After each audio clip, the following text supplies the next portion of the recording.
എറണാകുളത്ത് അവിടെ കാക്കനാട് സംരക്ഷണ ഭിത്തി നിലം പൊത്തിയ ഒരു വിവരം കൂടിയുണ്ട്. കാക്കനാട് ജില്ലാ ജയിലിന് സമീപത്താണ് ഇന്നലെ ഈ മതിലിടിഞ്ഞത്.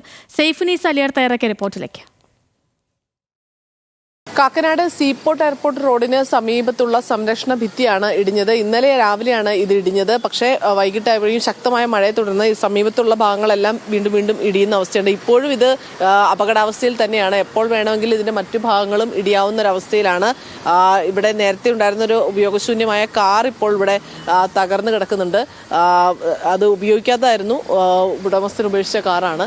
അതിന്റെ തൊട്ട് മുകളിലുള്ളത് ട്രാൻസ്ഫോമറാണ്. ആ ട്രാൻസ്ഫോമർ എപ്പോൾ വേണമെങ്കിലും മറിഞ്ഞു വീഴുന്ന ഒരു അവസ്ഥയിലാണ്. കാരണം ഈ ഭാഗങ്ങൾ മുഴുവൻ വിള്ളൽ വന്നിട്ടുണ്ട്.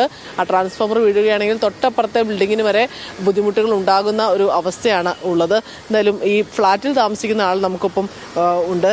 ഇതെപ്പോഴാണ് ചേട്ടാ വീഴുന്നത്?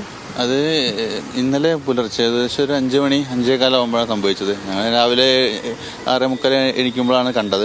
ഈ ഭിത്തി ഇനി ഇടിയുകയാണെങ്കിൽ ആ സംരക്ഷണ ഭിത്തിക്ക് അടക്കം കേടുപാടുകൾ സംഭവിക്കാനും റോഡിനടക്കം ബുദ്ധിമുട്ടുകൾ ഉണ്ടാകാനുള്ള സാധ്യതയുണ്ട്.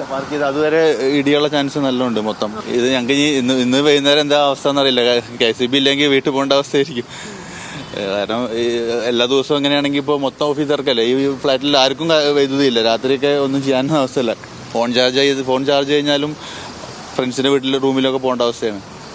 രാവിലെ ആയപ്പോൾ മഴയൊന്ന് ശമിച്ചെങ്കിലും ഇപ്പോൾ ചെറിയ ചാറ്റൽ മഴ വീണ്ടും തുടങ്ങിയിട്ടുണ്ട്. മഴ ശക്തമാവുകയാണ് എങ്കിൽ ഈ മറ്റു ഭാഗങ്ങളെല്ലാം തന്നെ ഇടിയാനുള്ള സാധ്യതയും ആണുള്ളത്. എന്തായാലും മറ്റാർക്കും ആളപായമൊന്നും ഉണ്ടായിട്ടില്ല, അപകടങ്ങളൊന്നും ഉണ്ടായിട്ടില്ല. പഴകിയൊരു കാറ് മാത്രം അപകടാവസ്ഥയിലായി എന്നുള്ളത് മാത്രമേ ഉള്ളൂ. പക്ഷേ എപ്പോൾ വേണമെങ്കിലും ഈ ഭാഗം മുഴുവൻ ഇടിഞ്ഞു വീഴാവുന്ന ഒരു അവസ്ഥയിൽ തന്നെയാണുള്ളത്. അത് കാരണം മുൻകരുതലുകൾ എടുത്ത് തന്നെയാണ് ഈ ഫ്ലാറ്റിലുള്ളവർ താമസിക്കുകയും ചെയ്യുന്നത്. അപ്പോൾ തന്നെ ട്രാൻസ്ഫോമറും എപ്പോൾ വേണമെങ്കിലും മറിഞ്ഞു വീഴാവുന്ന ഒരു അവസ്ഥയിലുമാണ് ഉള്ളത്. മഴ ജില്ലയിൽ ശക്തമായി തുടരുകയുമാണ്.